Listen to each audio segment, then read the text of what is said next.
Hello दोस्तों, जिंदगी में रही है हमेशा मगन और करता है स्वागत आपका इस चैनल पर गगन। तो मेरे दोस्तों, कैसे हैं आप लोग। आज हम शुरुआत करेंगे क्लास 10th का केमिस्ट्री का चैप्टर नंबर 1 है, जिसका नाम है केमिकल रिएक्शन। और इसके बारे में हम आज बात करेंगे। So let's start this chapter name chemical reaction. तो हम सबसे पहले बात करेंगे कि केमिकल रिएक्शन क्या होता है। केमिकल रिएक्शन क्या होता है, ठीक है। फिर बात करेंगे केमिकल चेंज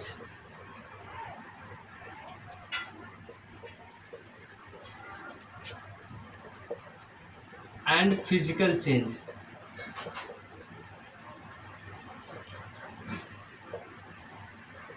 हम क्या बोले कि सबसे पहले बात करेंगे कि केमिकल रिएक्शन क्या होता है, फिर chemical change and physical change, यानी कि रासायनिक अभिक्रिया क्या होती है, फिर दूसरा का रासायनिक परिवर्तन और भौतिक परिवर्तन के बारे में बात करेंगे, ठीक है। तो सबसे पहले हम बात करेंगे केमिकल रिएक्शन क्या होता है। तो केमिकल रिएक्शन क्या होता है, इसका मतलब कि किसी भी पदार्थ में, जैसे कि कोई पदार्थ हो गया कि क्या होता है, एक होता है मेटल और नॉन मेटल होता है, ठीक है। फिर क्या होता है, गैस होता है। क्या होता है, गैस होता है। तो हमने बात किया कि मेटल, नॉन मेटल और गैस होता है, 3 प्रकार का होता है। केमिकल रिएक्शन क्या होता है कि जब कोई, जैसे कि एक रिएक्टेंट्स होता है, जब दोनों रिएक्टेंट्स मिलते हैं तो एक नया प्रोडक्ट फॉर्म करते हैं, यानी नया उत्पाद बनाते हैं, जिसका नाम होता है, जैसे कि कोई मेटल या नॉन मेटल मिलकर एक नया प्रोडक्ट फॉर्म करेगा, या कोई धातु या अधातु मिलकर एक क्या बोलते हैं आप, धातु या अधातु मिलकर कोई एक नया उत्पाद प्राप्त करेगा, या गैस से मिलकर भी बन सकता है। तो केमिकल रिएक्शन के बारे में हमने बात किया कि when two reactions react each other then its form a product. जब कोई दो अभिक्रियाशील पदार्थ एक साथ मिलते हैं तो नया उत्पाद बनाते हैं, तो उसको क्या कहते हैं, अब रासायनिक अभिक्रिया कहते हैं। तो हमने यहाँ बात किया कि रासायनिक अभिक्रिया क्या होता है। रासायनिक अभिक्रिया क्या होता है भैया, रासायनिक अभिक्रिया होता है जब दो रिएक्शंस मिलकर एक नया प्रोडक्ट फॉर्म करते हैं, तो उसको हम क्या कहते हैं, केमिकल रिएक्शन कहते हैं, ठीक है। दो नया अभिक्रियाशील पदार्थ जब मिलते हैं तो एक नया उत्पाद बनाते हैं, जिनको हम क्या कहते हैं, रासायनिक अभिक्रिया कहते हैं। फिर हमने बात करेंगे केमिकल चेंज क्या होता है और फिजिकल चेंज क्या होता है। तो चलिए भैया स्टार्ट करते हैं। केमिकल चेंज क्या होता है और फिजिकल चेंज क्या होता है। Let's start this topic. थोड़ा सा टाइम लग रहा है, लेकिन लगे रहिए, एंड तक देख रहे हैं। Chemical change and physical change. तो सबसे पहले हम बात करेंगे फिजिकल चेंज क्या होता है। किसी भी पदार्थ का फिजिकल भौतिक परिवर्तन कैसे हो सकता है। जैसे मान लीजिए क्या है, जल है, वाटर, ये जल किसी बर्तन में है, ठीक है, जल है। तो अगर हम इसको फ्रीज करेंगे, अगर इसको हम क्या करेंगे, ठंडा करेंगे, तो ये क्या होगा, एक तापमान के बाद 0 डिग्री सेल्सियस के बाद ये क्या होने लगेगा, जमने लगेगा। क्या होने लगेगा, जलने लगेगा। तो जमने लगेगा, जलने लगेगा वो बोल दिया, ऐसे ही जमने लगेगा। क्या होगा, जमने लगेगा। यानी 0 डिग्री सेल्सियस के बाद जब माइनस में टेम्परेचर चला जाएगा तो क्या होगा, पानी जमने लगेगा। तो ये क्या बन जाएगा, बर्फ बन जाएगा। क्या बन जाएगा, बर्फ बन जाएगा या आइस बन जाएगा। इसको आइस कहते हैं, इंग्लिश में आइस कहते हैं, ठीक है। तो ये 0 डिग्री सेल्सियस के बाद ये क्या बर्फ बन जाएगा। और क्या होगा कि अगर हम इसको बॉइलिंग पॉइंट पे, यानी कि पिघला दें, अगर इसको मतलब ज़्यादा गर्म करें, तो ये क्या होने लगेगा, गर्म होकर गैस बन के भाप बन जाएगा, ठीक है। जैसे बारिश होती है, अब बारिश तो देखे हैं, तो जब बारिश होती है तो क्या होता है कि पानी जो हमारे, जैसे नदी में हो गया, नाला में हो गया, पोखरा में हो गया, तो क्या, जब ये क्या होता है, संवहन के माध्यम से क्या भाप बन के उड़ता है, ऊपर जाता है, फिर संवहन होता है, फिर वो क्या होता है, वाष्प के रूप में होता है, फिर नीचे आता है तो बारिश होता है, फिर क्या होता है, मतलब ऐसे ही ये प्रक्रिया चलती रहती है। तो वाटर साइकिल कहते हैं। तो उसी तरह ये क्या होता है कि जैसे पानी ज़्यादा गर्म करेंगे तो ये क्या हो जाएगा, ये गैस का रूप ले लेगा, गैस रूप ले लेगा, फिर क्या होगा मतलब पानी में बदल जाएगा, और फिर क्या अगर हम इसको फ्रीज करके रखें तो ये क्या बन जाएगा, बर्फ़ बन जाएगा।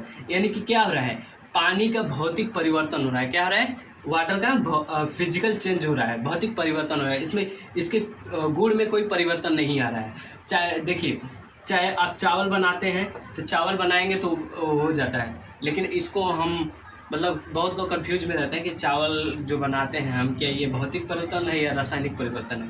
तो अब देखते हैं कि चावल बनाते हैं तो उबल जाता है, फिर भात बन जाता है, ठीक है। फिर इसके बाद हम बात करेंगे कि कुछ ऐसी भी चीज़ें हैं जिसका भौतिक परिवर्तन होता है।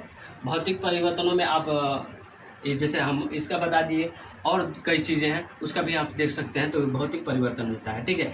अब हम बताएंगे कि केमिकल चेंज क्या होता है, रासायनिक परिवर्तन क्या होता है। व्हाट इज़ केमिकल चेंज, रासायनिक परिवर्तन क्या है। भौतिक परिवर्तन के बारे में हमने बात किया, क्या बात किया कि भौतिक परिवर्तन का भैया क्या होता है कि किसी भी पदार्थ का बाहरी यानी भौतिक रूप से परिवर्तन ही भौतिक परिवर्तन कहता है। The outer change of a metal is called physical change.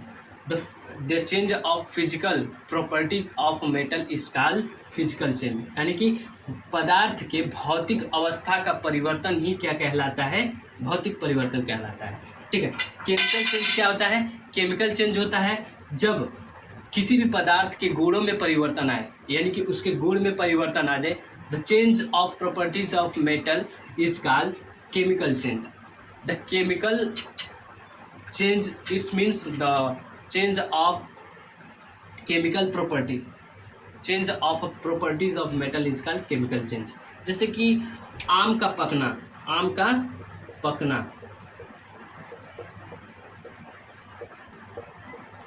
आम का पकना ये क्या कहलाएगा, ये होगा केमिकल चेंज में, ठीक है। फिर हम बात करेंगे जैसे H2 और ऑक्सीजन जब भी मिलता है तो H2O बनाता है ना। ये क्या है, दो गैसें हैं, क्या है, एक हाइड्रोजन गैस है, एक ऑक्सीजन गैस है। क्या है, हाइड्रोजन गैस और ऑक्सीजन गैस जब रिएक्ट करता है, जब अभिक्रिया करता है तो ये क्या बनाता है, जल बनाता है। क्या बनाता है, जल बनाता है, जल, ठीक है। ये क्या है, हाइड्रोजन है और ये ऑक्सीजन है, ठीक है। तो ये क्या बनाएगा, जल बनाएगा। यानी कि ये दोनों जब रिएक्ट करेगा तो ये क्या बनाएगा, जल बनाएगा। तो ये क्या कहलाएगा, ये रासायनिक परिवर्तन कहलाएगा। और अब मान लीजिए जैसे मैग्नीशियम है, मैग्नीशियम के बारे में आप जानते होंगे, मैग्नीशियम प्लस ऑक्सीजन जब ये क्या बनाता है, मैग्नीशियम ऑक्साइड। अब जब चैप्टर पढ़ रहे होंगे, क्लास 10th का पहला चैप्टर जब पढ़ रहे होंगे केमिस्ट्री का, तो उसमें आप देखेंगे क्या होता है कि एक कहता है कि मैग्नीशियम रिबन है, जब उसको मतलब हवा में जब उसको जलाते हैं, यानी बाहरी में जब जलाते हैं ऑक्सीजन के प्रेजेंटेशन में जब जलाते हैं तो क्या होता है कि वो जल के एक सफ़ेद पाउडर के रूप में परिवर्तित हो जाता है, तो उसको मैग्नीशियम ऑक्साइड कहते हैं। जैसे कि ये मैग्नीशियम और ऑक्सीजन जब एक साथ रिएक्ट करता है तो मैग्नीशियम ऑक्साइड बनाता है। क्या बनाता है, मैग्नीशियम ऑक्साइड बनाता है। तो ये क्या कहलाएगा, केमिकल चेंज कहलाएगा। समझ गए। तो हमने बात किया कि केमिकल रिएक्शन क्या होता है, केमिकल चेंज क्या होता है, फिजिकल चेंज क्या होता है। तो केमिकल चेंज क्या होता है भैया, तो केमिकल चेंज जब दो मेटल या non metal, when two metal या non metal react with each other then its form a product which change the properties of metal या नॉन मेटल। यानी कि जब दो धातु या अधातु एक साथ मिलते हैं तो एक नया उत्पाद बनाते हैं, जो कि क्या करते हैं, पदार्थ या धातु या अधातु के गुणों में परिवर्तन करते हैं, तो वो क्या कहलाता है, रासायनिक अभिक्रिया कहलाता है, ठीक है। केमिकल चेंज कहलाता है, अरे केमिकल चेंज, ठीक है। फिजिकल चेंज क्या होता है, फिजिकल चेंज भैया तो किसी भी पदार्थ का भौतिक अवस्था का परिवर्तन ही भौतिक परिवर्तन कहलाता है। क्या कहलाता है, भौतिक परिवर्तन कहलाता है। जैसे मैंने बात किया वो जल का उदाहरण लेकर मैंने बात किया कि जब उसको फ्रीज करेंगे तो वो क्या बन जाएगा, बर्फ़ बन जाएगा। जब उसको हम ज़्यादा गर्म करेंगे तो क्या करेगा, भाप बन जाएगा, ठीक है। तो क्या कहलाएगा, वो फिजिकल चेंज कहलाएगा, ये केमिकल चेंज कहलाएगा। आप समझ गए। तो इस पार्ट में हम इतना ही बात करेंगे। फिर अगले पार्ट में हम बात करेंगे कि केमिकल रिएक्शन के कितने पार्ट होते हैं, ठीक है। फिर हम बैलेंसिंग का मतलब केमिकल रिएक्शन यानी मेटल का बैलेंसिंग कैसे करेंगे। केमिकल रिएक्शन कोई दे दिया, ठीक है, इक्वेशन दे दिया, इक्वेशन तो उसका हम बैलेंस कैसे, संतुलन कैसे करेंगे, कितने एलिमेंट इसके हैं, कितने एलिमेंट उसके हैं, ठीक है, कितने धातु के एलिमेंट्स हैं, कितने अधातु के एलिमेंट्स हैं। तो इसके आधार पर हम बैलेंसिंग करेंगे। फिर केमिकल रिएक्शन के टाइप ऑफ केमिकल रिएक्शन पढ़ेंगे, ठीक है। तो इस वीडियो में इतना ही। आगे के लिए बने रहिए हमारे यूट्यूब चैनल दीप स्टडी पॉइंट पर, और आपके साथ हमेशा जुड़े रहेंगे गगनदीप, ठीक है। तो हम यहाँ पर क्लास 6 to 10 के बच्चों को पढ़ाते हैं, चाहे वो साइंस हो, मैथ हो, इंग्लिश हो, ऑल टू ऑल सब्जेक्ट पढ़ाएंगे। तो हमारा बस कोशिश ये रहेगा कि आप हमारे साथ जुड़े रहिए और पढ़ते रहिए और आगे बढ़ते रहिए। धन्यवाद।